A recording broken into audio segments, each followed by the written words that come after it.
Combien de fois avez-vous vu votre flotteur trembler légèrement, tressauter, puis plus rien, le calme plat sur l'eau? Vous remontez votre ligne et là, surprise, votre appât a été mâchouillé ou volé. Vous vous dites sûrement que le poisson était malin ou que vous avez ferré trop tard. Et si je vous disais que le vrai coupable n'est ni vous, ni la ruse du poisson, mais ce morceau de plastique transparent qui relie votre canne à votre hameçon? Aujourd'hui, nous allons aborder une vérité qui dérange et qui va à l'encontre de ce que beaucoup de vieux pêcheurs nous ont appris. Nous allons parler de la fameuse mémoire de votre fil nylon. Je vous promets qu'à la fin de cette vidéo, vous n'allez plus jamais regarder votre bobine de la même manière.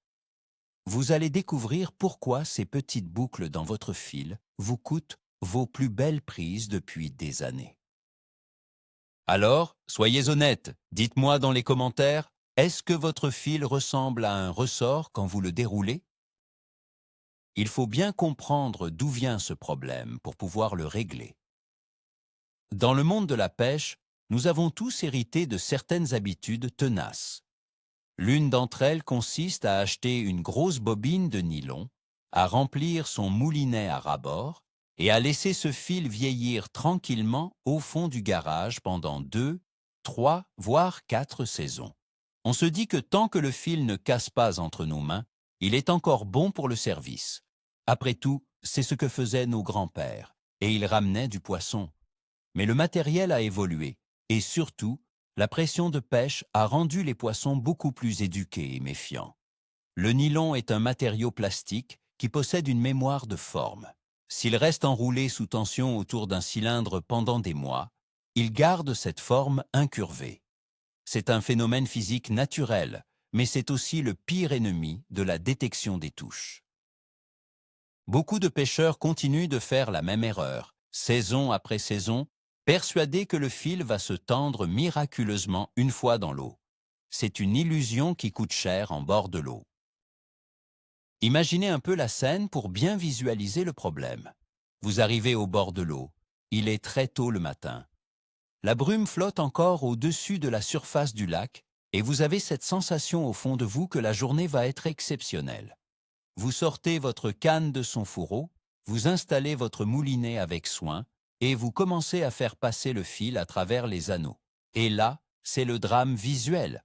Au lieu de tomber droit vers le sol comme une corde bien raide, votre nylon forme des boucles parfaites comme un ressort de stylo ou un tire-bouchon.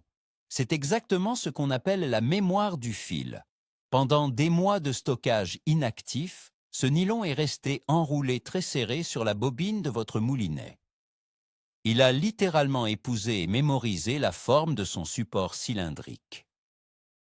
Et croyez-moi, ce simple détail visuel, que beaucoup de pêcheurs ignorent ou sous-estiment en haussant les épaules, est en réalité le point de départ d'une journée de pêche pleine de frustrations silencieuses. Pour comprendre l'ampleur du désastre, il faut d'abord briser un mythe extrêmement répandu chez les pêcheurs. Vous avez probablement déjà entendu quelqu'un dire au bord de l'eau que le fil en tire-bouchon n'est pas un problème, car une fois plongé dans l'eau et tiré par le poids de la ligne, il va se lisser tout seul. C'est totalement faux. C'est une légende urbaine qui a la vie dure. En réalité, le poids de votre petit plomb ou de votre flotteur n'est absolument pas suffisant pour vaincre la force de tension d'un plastique durci par le temps et les changements de température. Sous la surface de l'eau, même si vous ne le voyez pas, votre ligne continue de serpenter. Ces ondulations sous-marines créent une masse lâche, une réserve de fil mou qui flotte entre votre sion et votre hameçon. Le fil n'est pas tendu en ligne droite. Il forme des zigzags invisibles qui vont complètement ruiner la mécanique de votre partie de pêche. Mais que se passe-t-il exactement sous l'eau lors d'une touche? Mettons-nous un instant à la place de l'appât et de l'hameçon. Un beau poisson s'approche, il aspire votre èche. S'il part avec, il va commencer à tirer sur le bas de ligne. Avec un fil parfaitement droit et tendu, cette tension se transmet immédiatement à votre flotteur ou à la pointe de votre canne. Mais avec un fil qui a de la mémoire, l'histoire est très différente. Lorsque le poisson tire, il ne tire pas sur votre canne. Il commence d'abord par déplier les dizaines de petites boucles de votre nylon. Le poisson est en train de tendre le ressort. Pendant ce temps, qui peut durer plusieurs secondes décisives, il ne se passe absolument rien du tout à la surface. Votre flotteur reste immobile. Vous buvez votre café en regardant l'eau, persuadé qu'il n'y a aucune activité, alors que le poisson a déjà votre hameçon en pleine gueule depuis un bon moment. C'est ici que la psychologie du poisson entre en jeu, et c'est un point fascinant que beaucoup oublient.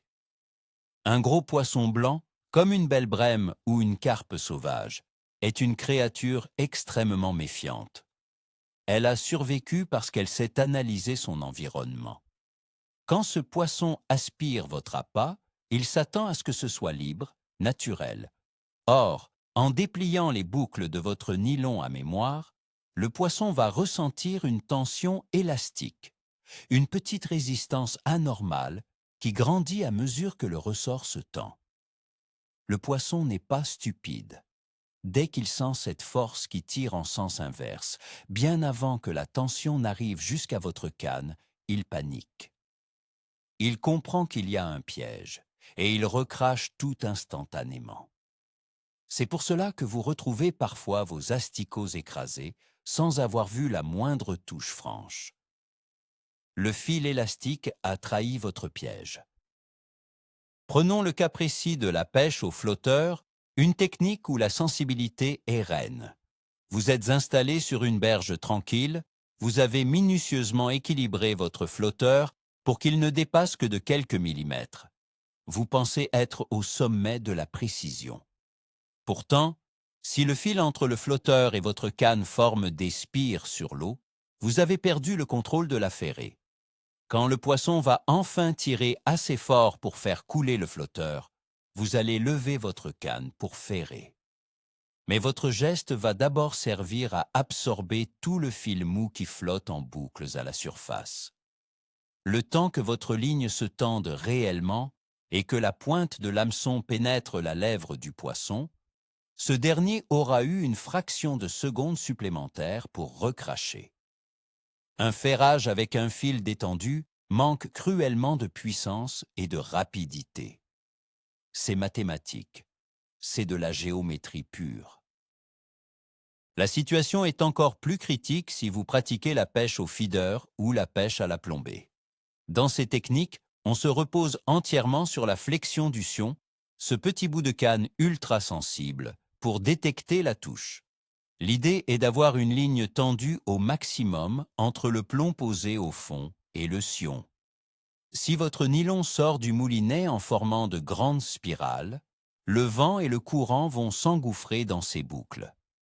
Non seulement cela crée de fausses touches à cause de la bannière qui tremble au vent, mais en plus, les micro-vibrations d'un poisson qui gratte l'appât seront absorbées par l'élasticité et les ondulations du nylon. Vous ne verrez que les tirées violentes, celles des poissons qui se sont piqués tout seuls par hasard. Tous les autres, les poissons tatillons, les plus gros et les plus prudents, videront votre mangeoire sans jamais faire trembler le bout de votre canne. Et ne pensez pas que la pêche au leurre soit épargnée par ce fléau, bien au contraire. Si vous pêchez le brochet ou la perche avec du nylon, le fil en tire-bouchon est un cauchemar pour vos lancers. Lors du mouvement de lancer, le fil doit glisser à une vitesse folle à travers les anneaux de votre canne. Si le fil est rempli de boucles rigides, il va frotter bruyamment contre chaque anneau. Ce frottement intense ralentit considérablement la course de votre leurre. Vous perdez de précieux mètres de distance, ce qui vous empêche d'atteindre les zones lointaines où se cachent souvent les carnassiers. De plus, lors de l'animation de votre leurre, les boucles amortissent les petits coups de sion que vous donnez pour lui donner vie. L'action de nage devient molle, désynchronisée et beaucoup moins attrayante pour un prédateur en chasse. Il est temps de s'attaquer à une autre erreur classique. Face à un fil qui ondule trop, l'instinct de nombreux pêcheurs est de rajouter du poids. On se dit qu'en mettant une olive plus lourde ou un gros plomb de plus, on va forcer le fil à se tendre et à rester bien droit vers le fond de l'eau. C'est une solution de facilité qui engendre un problème encore plus grave. En alourdissant considérablement votre montage, vous perdez toute la finesse de votre présentation. Le poisson qui va s'emparer de votre appât va immédiatement sentir le poids excessif du plomb de l'autre côté. Il va recracher encore plus vite. Vous avez peut-être réussi à tendre un peu plus votre ligne, mais vous avez rendu votre piège tellement grossier qu'il ne trompera plus aucun poisson digne de ce nom. Le poids ne corrige pas la mémoire du fil. Il ne fait que masquer le symptôme en créant d'autres problèmes. Un autre facteur aggravant qu'il faut prendre en compte, c'est la température extérieure. La mémoire du nylon est intimement liée aux conditions climatiques. Si vous aimez pêcher en fin d'automne ou au début du printemps, quand les matins sont piquants et que le givre blanchit les herbes au bord de l'eau, vous allez souffrir. Le froid fige littéralement le plastique. Un nylon qui était à peu près souple en plein été devient raide comme du câble de frein par des températures basses. Les boucles formées sur la bobine se figent et deviennent quasiment impossibles à lisser naturellement. C'est dans ces moments de pêche hivernale ou par grand froid que les touches sont les plus discrètes, les plus subtiles. C'est donc précisément à ce moment-là que vous avez le plus besoin d'une ligne d'une droiture irréprochable. Le froid transforme un mauvais fil en un véritable mur d'incompréhension entre vous et les poissons. Souvent, la discussion dérive vers le fluorocarbone. On entend dire partout que le fluorocarbone est magique car il est invisible sous l'eau. C'est vrai, son indice de réfraction est excellent. Mais attention au revers de la médaille. Le fluorocarbone est par nature une matière beaucoup plus dure et plus raide que le nylon classique. Sa mémoire de forme est souvent encore plus prononcée s'il est mal stocké ou de mauvaise qualité. Si vous utilisez un gros diamètre de fluorocarbone pour vos bas de ligne et qu'il est resté plié dans votre boîte, il ressemblera à un bout de fil de fer tordu. Et là, pour le coup, la présentation de votre appât sera catastrophique. Il ne s'agit donc pas seulement de changer de matériau pour fuir le problème, mais de comprendre comment gérer la mémoire de n'importe quel monofilament que vous utilisez pour pêcher. Alors, pourquoi en arrive-t-on là? Pourquoi nos bobines finissent-elles par ressembler à des ressorts cassés? La cause principale est la radinerie mal placée ou la négligence. Nous avons tous tendance à garder le même fil sur notre moulinet beaucoup trop longtemps. On pêche une dizaine de fois dans l'année, puis on remise le matériel. L'année suivante, on ressort le même ensemble et on recommence. Sauf que pendant ces longs mois d'inactivité, le nylon a vieilli. Il a subi les agressions des rayons ultraviolets du soleil, il a subi les variations de température de votre abri de jardin et il a imprimé de façon permanente la courbure serrée de la bobine. Conserver un fil de nylon plus de 2 ou 3 saisons actives est une erreur stratégique majeure. Un fil vieillissant devient dur, cassant, et sa mémoire de forme devient totalement irréversible. Je vous invite à faire un test très simple dès votre prochaine sortie, ou même ce soir en rentrant chez vous. C'est le test de vérité de votre matériel. Prenez votre canne, tirez environ 2 mètres de fil à travers les anneaux, et laissez pendre le fil dans le vide sans rien au bout. Regardez-le attentivement. Si votre fil tombe droit vers le sol sous son propre poids, félicitations. Votre nylon est en excellente santé.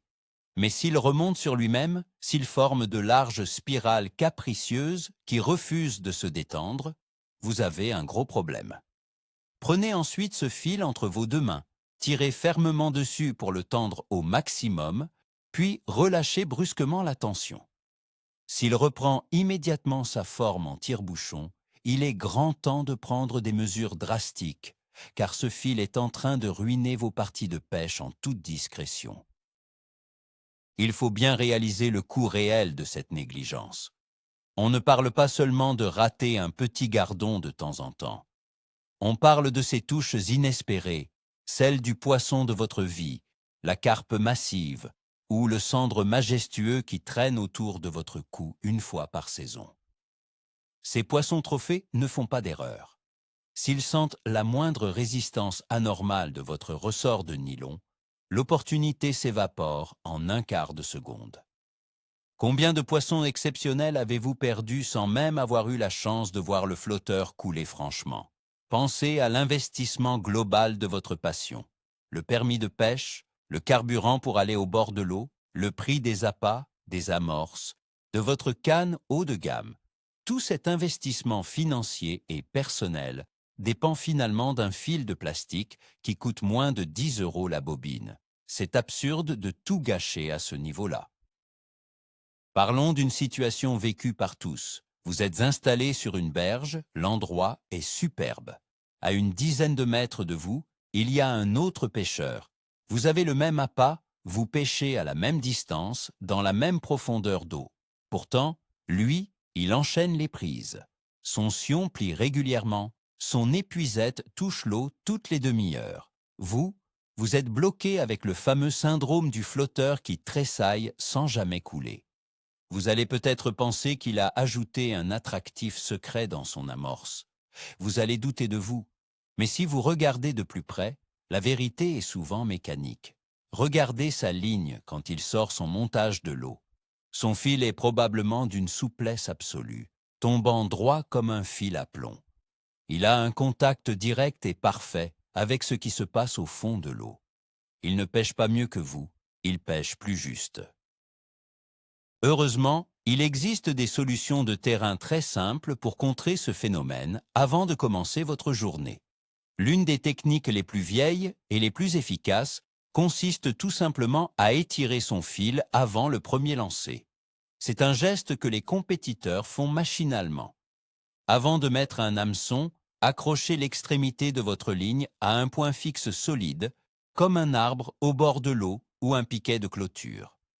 Reculez doucement en ouvrant le pick-up de votre moulinet pour sortir environ 20 à 30 mètres de fil, selon la distance à laquelle vous comptez pêcher.